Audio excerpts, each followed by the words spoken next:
우선 오늘 강의 내용 이해를 돕기 위해 지난해 11월 27일에 산업 스파이 대거 적발이라는 제목으로 방송된 연합뉴스TV의 방송 내용을 인용해 보겠습니다. 어제도 산업 스파이 사건이 보도되기는 했지만 이 건은 구속자 수가 300명이 넘는 대규모 사건이라서 이것을 소개하는 것입니다. 국내뿐만 아니라 해외의 산업기술과 영업비밀을 넘긴 이른바 산업 스파이가 경찰에 대거 붙잡혔습니다. 입원진이 대부분이었고 이직을 하기 위해 범죄 행각을 벌인 사람도 많았습니다. 한채희 기자입니다. 전기차 배터리 기밀 유출을 두고 다퉈온 LG에너지솔루션과 SK이노베이션. 지난 6월 경찰은 LG에서 SK로 이직한 직원과 SK 임직원 등 96명을 적발했습니다. SK 측이 LG 직원을 경력직으로 채용하는 과정에서 기술 관련 자료를 요구하는 등 LG의 핵심 기술을 훔쳐간 정황이 포착된 겁니다. 경찰청 국가수사본부는 지난 2월부터 특별단속을 통해 이러한 산업기술 유출사범 317명을 검거했습니다. 단속 사례로는 영업비밀 유출 사건이 75건으로 가장 많았고 산업기술 유출과 업무상 배임이 그 뒤를 이었습니다. 국가의 핵심 기술을 유출한 사건도 있었습니다. 대부분의 피해 업체는 중소기업이었지만 대기업도 16군데나 되는 것으로 나타났습니다. 유출은 대부분 임직원 등 내부자를 통해 일어났습니다. 회사의 기술 자료를 빼돌려 경쟁사를 설립한 임원도 있었고 해외 업체로 옮기기 위해 핵심 기술의 성능 시험 결과를 유출한 임원도 있었습니다. 국경도 없고 회사도 등진, 이들의 범행은 더 좋은 자리로 이직하거나 경제적 이득을 챙기기 위해서였습니다. 정상봉 경찰청 안보수사계장입니다. 산업기술 유출 단속을 지속적으로 강화해 나갈 것이며 경찰의 경제 안보 수사 역량을 강화하기 위해서 전담 조직과 대국민 신고 인프라를 확대해 나갈 계획입니다. 경찰은 경찰청에 수사전담반을 신설하고 일선경찰서 안보과에 경제안보범죄수사팀을 만드는 한편 신고를 유도하기 위한 산업기술 유출 신고센터를 설치할 계획입니다. 연합뉴스TV 한채희입니다. 이런 일들은 우리가 아주 자주 접하는 뉴스였습니다. 그런데 이런 일들이 왜 이렇게 자주 일어날까요? 바로 기업이 사람을 뽑을 때 스펙만 보고 뽑기 때문입니다. 에디슨은 전 세계에서 모르는 사람이 없는 유명한 발명가입니다. 그분은 손에 있던 회중시계를 계란으로 생각하고 난로 위에서 끓는 물 속에 집어넣었다는 분이 아닙니까? 일에 열중하다 보니 손에 잡고 있는 것이 무엇인지조차 잊을 정도였던 것입니다. 이분의 명언 중에 천재란 99%가 노력이고 1%의 영감으로 이루어진다고 했는데 이 말도 아마 모르는 사람이 없을 겁니다. 아니 99%가 노력으로 이뤄지는데 머리 좋은 사람이 하등 무슨 소용입니까? 사람을 뽑을 때 다른 것은 볼 것이 없습니다. 자기 일에 열중하는 사람인가 아닌가만 보면 됩니다. 불광불급이라는 말이 있습니다. 미치지 않으면 미치지 못한다는 말입니다. 서예가로 지금까지도 이름이 널리 알려진 조선의 최응효는 과거 시험에 쓴 글씨가 우연히 왕이지에 가까웠는지라 아까워서 답안을 제출하지 못하고 글씨를 안고 그만 집으로 돌아와 버렸다는 분입니다. 이분은 과거급제라는 평생의 꿈마저 까맣게 잊은 글씨미치광이라고 하겠습니다. 이봐, 해보긴 해봤어? 라고 말씀하신 아산 정주영 회장은 일에 미친 분이라고 할 수 있습니다. 기업에서는 반쯤은 미쳐서 일에 몰입하는 사람을 찾는 것이 아니라 머리 좋은 사람을 찾은 결과 앞에서 말한 뉴스와 같은 일이 발생하는 것입니다.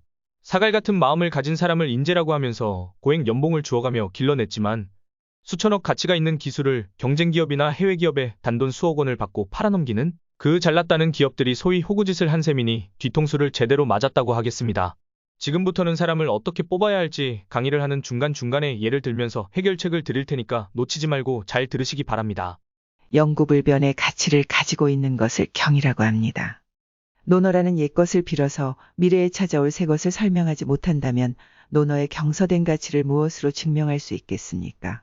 오늘은 논어 하기편 제9장입니다. 딱 한 문장만 새기고 이야기로 다시 이어가도록 하겠습니다. 우선 여기 증자라는 분은 공자의 제자이고 순임금과 함께 중국 역사상 효도의 아이콘으로 인식되는 사람입니다. 주자나 그 외에 여러 주석가들이 요 끝종자를 죽을 종자로 이렇게 보았습니다. 그래서 송나라의 형봉이나 뭐 이런 여러 주석가들의 주석을 종합해서 저는 여기를 이렇게 해석하는 것이 좋다고 봅니다. 먼저 요 뒤에 주석을 보면은 다 이게 증자가 임금한테 해준 말이라고 이렇게 본 것 같습니다. 증자왈 신종 추원이면 민덕 귀후일이라. 그래서 여기를 선군의 초상을 당해서 요 신자는 그 상례를 다하며 먼 조상을 추모해서 제사를 공경을 다해 지내면 그런 소리입니다. 백성들이 덕이 후한대로 돌아갈 것입니다. 저는 돌아가신 모친께서 이런 말씀을 하시는 것을 들었습니다. 제 형이 사업을 했는데요. 그러다 보면 더러 늦게 들어오는 일도 있었던 모양입니다. 늦게 들어왔을 적에는 반드시 먼저 모친이 계신 방에 들어와 봐서 모친이 주무시지 않으면 몇 마디 말을 나누고 나서 본인 방으로 들어가고, 모친이 주무시는 듯이 하고 계시면 작은 소리로 저 들어왔습니다, 이렇게 중얼르듯이 하고 돌아갔다는 것입니다. 모친이 늦게 들어오는 자식을 걱정하고 있다는 것을 알고 있기 때문에 그 걱정을 해소해 드리고 난 뒤에 본인 방으로 들어가서 잔 것이라고 하겠습니다. 제 가형이 살던 옛날 잠실 3단지 그 아파트에는 승강기가 없었습니다. 가형에게는 위로 딸이 4명에 아들 1명이 있었는데, 현관에서 출근하는 아버지를 배웅해 드리고 나서 제 누나들이 문을 닫으려고 하자 이 꼬맹이 아들이 문을 밀어대며 한사코 문을 못 닫게 하더라는 겁니다. 나중에 제 누나들이 문을 왜 못 닫게 했느냐고 묻자 아버지의 계단 내려가는 발걸음 소리가 들리고 있는데 지금 문 닫는 소리가 아버지 귀에 들리게 하면 아버지에 대한 도의가 아니라고 하더라는 겁니다. 지금 세상에 아직도 이처럼 귀한 생각을 가진 애가 있다는 것만 생각을 해도 아주 즐거운 일이 아닙니까? 도가 있는 세상이라고 하면 아마도 이 아이를 의사로 끝나게 하지는 않을 겁니다. 또 한 가지 말씀드리겠습니다. 여러 해 전에 고향에 다녀오느라고 KTX를 타면서 좌석을 구하지 못해서 입석을 끊었는데 올라오니까 빈자리가 있어서 좌석 주인이 올라올 때까지만 앉아 있으려니 생각을 하고 빈자리에 앉아 있었더니 어느 역이었는지는 기억이 안 납니다만은 어떤 청년이 올라오더니 옆에 서 있는 것이었습니다. 그래서 저는 이 청년도 좌석표를 못 구했구나 이렇게 생각을 하고 있었는데 한 정거장 지나가고 또 한참을 더 가다가 그 좌석은 제 좌석인데 어르신 좌석에 맞게 앉았는지요, 이렇게 그 청년이 묻는 겁니다. 그래서요 제가 아니요, 좌석표를 못 샀는데 비어 있어서 잠시 앉아 있는 거라고 하면서 일어섰더니 그냥 어르신 앉아 계세요, 저는 혹시나 어르신이 좌석을 잘못 찾아간 것이 아닐까 해서 그냥 여쭤본 것입니다. 이러는 겁니다. 그래서 저도 남의 자리에 앉아 있을 수는 없다면서 일어섰더니 한사코 그냥 앉아 계시라는 겁니다. 저도 한사코 일어서려고 하니까 그 청년은 그럴 수 없다고 하면서 그만 다른 칸으로 가버리더라고요. 세상에 이런 청년도 있더란 말입니다. 또 한 가지 더 말씀드립니다. 제 은사님은 퇴근하시면 대문을 밀고 들어오면서 반드시 어머니 하고 부르면서 들어오셨다고 합니다. 그 은사님의 여동생이 바로 제 동창생인데 그 동창에게서 직접 들은 말이기 때문에 아마도 틀림없는 사실일 겁니다. 그 은사님은 우리 전교생들에게서 존경받는 분이셨습니다. 가형이나 제 은사님은 이미 돌아가셨지만 제 조카나 그 열차 안의 그 이름 모를 청년 같은 사람이야말로 진정한 인재라고 할 수 있을 것입니다. 노노 안연편을 보면은 자기 가문의 적장자 자리를 훔치고 또 임금의 권한까지 훔쳤던 개강자가 공자에게 묻습니다. 나라 안에 도둑이 많은데 이걸 어쩌면 좋으냐고요. 그래서 공자가 이렇게 대답을 하죠. 대부께서 훔치지 않으면은 도둑질을 하면 상을 준다고 해도 백성들은 도둑질하는 것을 부끄러워할 것입니다. 이렇게 대답을 했죠. 예라고 하는 것은 다른 것이 아닙니다. 부끄러운 것을 알게 하는 것이 바로 예입니다. 다른 사람들이 다 버린 예를 아직도 가지고 있다고 하는 것은 세상 사람들이 추구하는 금전 따위로는 그 사람을 굴복시킬 수 없다는 것을 의미합니다. 이러한 제 조카나 그 열차 안의 청년 같은 사람이 자기 회사 기술을 경쟁사에 팔아먹겠습니까? 아마 상을 준데도 이런 짓은 안 할 겁니다. 언젠가 저에게 제 조카가 그러더군요. 작은아버지, 저는 화장실 가는 시간도 아깝습니다. 이러더라고요. 자기 일에 완전히 빠진 아이 아닙니까? 이런 사람이야말로 진짜 영웅, 진짜 인재입니다. 만약에 말이죠, LG나 삼성, 현대 같은 대기업에서 효도하고 예의 바른 사람을 뽑는다고 하면 대한민국은 3년도 안 가서 동방예의주국의 이름을 되찾고 지상낙원의 국가가 될 것입니다. 기업은 부유해지고 나라는 강대해질 것입니다. 기업이 융성해지려면 기업 이미지가 절대로 중요합니다. 이런 사람을 뽑는 기업은 기업 이미지가 깨끗해져서 국민들의 존경을 받고 떠받들리게 될 것입니다. 가령 말이죠. 여러분의 중국에 대한 이미지는 어떻습니까? 가짜를 잘 만드는 나라, 비위생적인 알몸김치, 이런 신뢰할 수 없는 이미지를 가지고 있으면서 세계 최강대국이 될 수 있겠습니까? 며칠 전에 중국의 네티즌들이 설날 명칭을 가지고 디즈니랜드나 영국 박물관을 윽박질러대서 결국 개시를 못하고 삭제하게 만들었다는 뉴스를 들었습니다. 자기들은 이게 애국이라고 생각할지 모르겠습니다만은 실은 이게 온 세계에다 대고 자기네 나라 이미지를 망치는 매국 행위입니다. 뉴스에 따르면 한복과 김치, 심지어 한글까지도 자기들의 것이라고 주장했다고 합니다. 그건 그렇고요.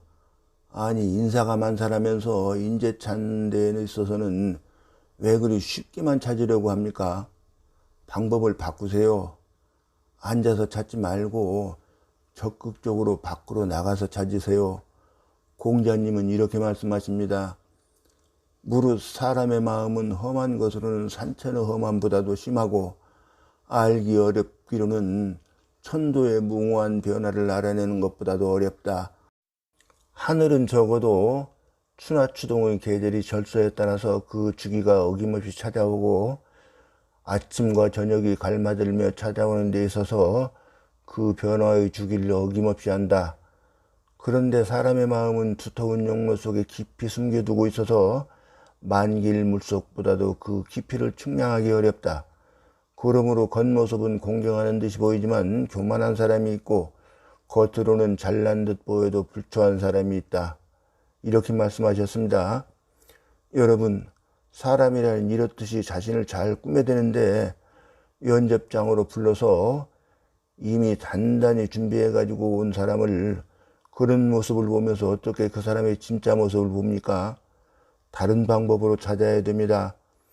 그 아버지를 모르겠거든 그 아버지의 가르침을 받고 자란 아들을 보면 됩니다. 그 사람을 모르겠거든 그 사람이 사귀는 친구를 보면 그가 어떤 사람인지 반드시 알아낼 수 있습니다. 앞서 말한 열차 안의 그 청년 같은 사람이 대통령이 되고 장관이 된다고 생각해 보십시오. 국민들은 모두가 그 대통령을 존경하고 믿고 따르게 될 것이고 국론은 한 곳으로 집중될 것입니다. 아마 이렇게 되면 30년도 안 가서 대한민국은 세계 최강의 나라가 될 것입니다. 맹자는 성선설을 주장했지요. 그분의 말씀대로 인간의 본성은 본디 착합니다. 악한 사람이 있다면 그것은 세상 속에 나와 자라면서 주변의 영향으로 본성이 변한 사람입니다. 인간의 기본 품성인 효도를 잊지 않고 사는 사람은 본과 말을 잘 구분할 줄 알고 또 어디에 힘쓸 것인지를 잘 알아서 자기도 곧잘 잘 빠져듭니다. 눈의 선진편에서 공자는 증자에게 둔하다는 평을 합니다. 그럼에도 불구하고 공자의 그 뛰어난 삼천문도 중에서 공자의 정통을 이은 분이 바로 증자라는 사실에서도 이것이 잘 드러납니다. 우수한 두뇌 따위 아무 소용없다는 말이죠. 유교는 공자에서 증자로, 증자에서 자사로, 자사에서 다시 맹자로 종통이 이어졌습니다. 어느 날 이 증자께서 이 증자의 아내가 시장에 가는데 아이가 따라가겠다며 울었다고 합니다. 그러자 집에 있거라. 집에서 놀고 있으면 내가 시장에 다녀와서 돼지를 잡아주마. 이러고서 시장에 갔다 오니까 증자가 진짜로 돼지를 잡더랍니다. 그러니까 증자의 아내가 말리면서 그냥 아이를 달래내라고 한 말일 뿐입니다. 이렇게 말하더라는 겁니다. 그래서 증자는 아이는 그 말을 농담으로 받아들이지 않았소. 아이는 본래 아는 것이 없으니 부모에게 의지해서 배우는데 당신은 그 아이를 속였으니 지금 당신이 아이에게 속이는 것을 가르치고 있는 셈이요. 아이를 속이면 어버이의 가르침이 먹혀들지 않게 될 것이니 나중에 이보다도 더 앙패스러운 일은 없을 것이오. 이렇게 말하면서 끝내 그 돼지를 잡았다고 합니다. 육아의 가르침은 말은 제쳐두고 근본에 힘쓴다는 점이 이제는 이해가 가겠죠. 이쯤 하고 뒷장으로 가서 주자주를 공부해 보도록 하겠습니다. 요새도 대통령이 하는 일은 온 국민들이 다 보고 있지 않습니까? 그러니까 모범을 보이라 그런 이야기죠. 여기는 이제 주자주인데 요 앞에 있는 신종을 지금 무슨 말인가 하고 이렇게 또 줄을 내서 풀어주는 것입니다. 신종자는 상진기래요. 추원자는 재진기성이라. 신종이라고 하는 말은 요 상자는 이제 선군의 초상이죠. 초상을 당했을 적에 그 예를, 요 예가 이제 상예지요. 상당했을 때 쓰는 예법을 말하는 것입니다.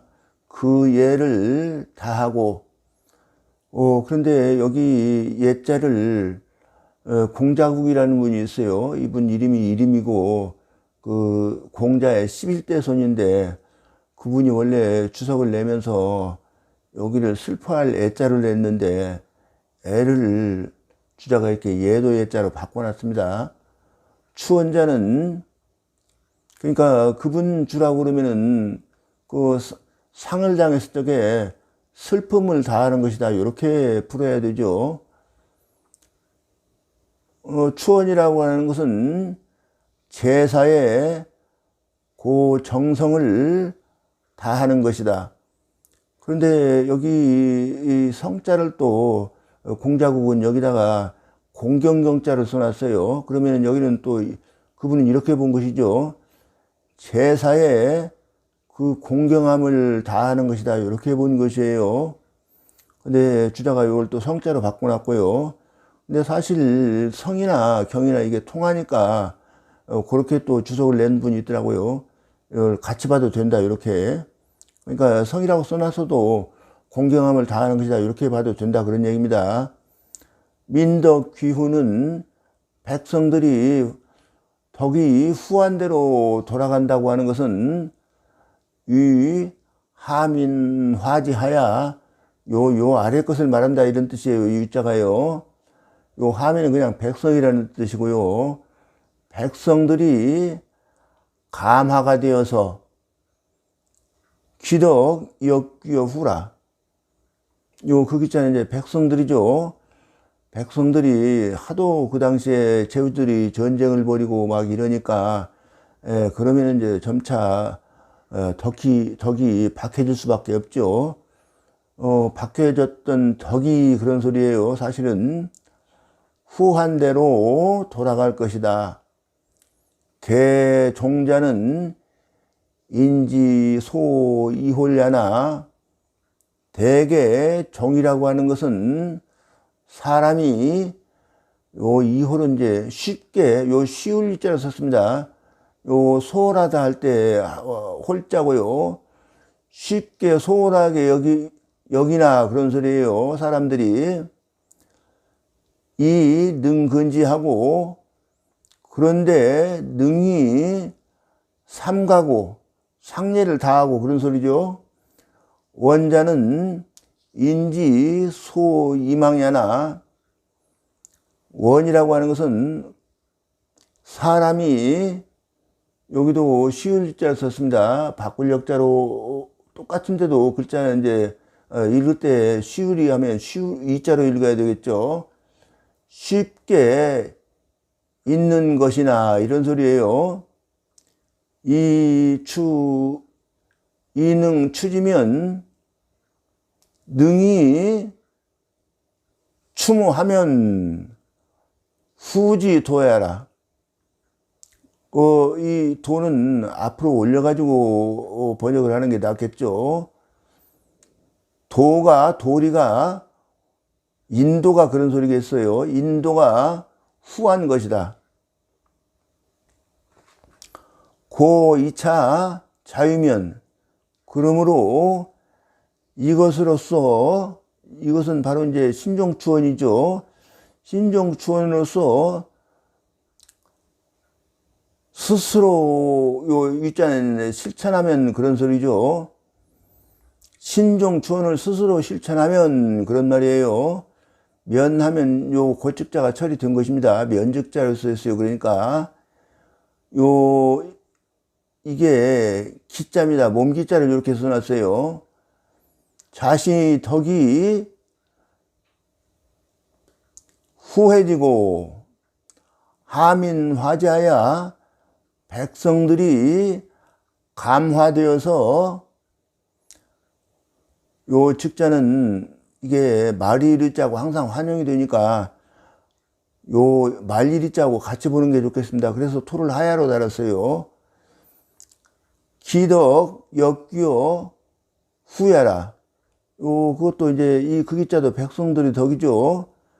백성들이 덕도 후한 대로 돌아갈 것이다, 이런 말입니다. 북송시대의 경학자 형병은 이장을 임금의 덕을 밝힌 것으로 보았습니다. 또 신종은 초상에 그 슬픔을 다하는 것이니 사람의 죽음을 슬퍼하는 것이다. 사람의 자식이 되어서는 마땅히 애척을 다해야 된다. 이것이 신종이다. 이렇게 했고요. 추원은 3년 후에 사당을 세우고 제사에 공경을 극진하게 다하는 것이다. 이렇게 보았습니다.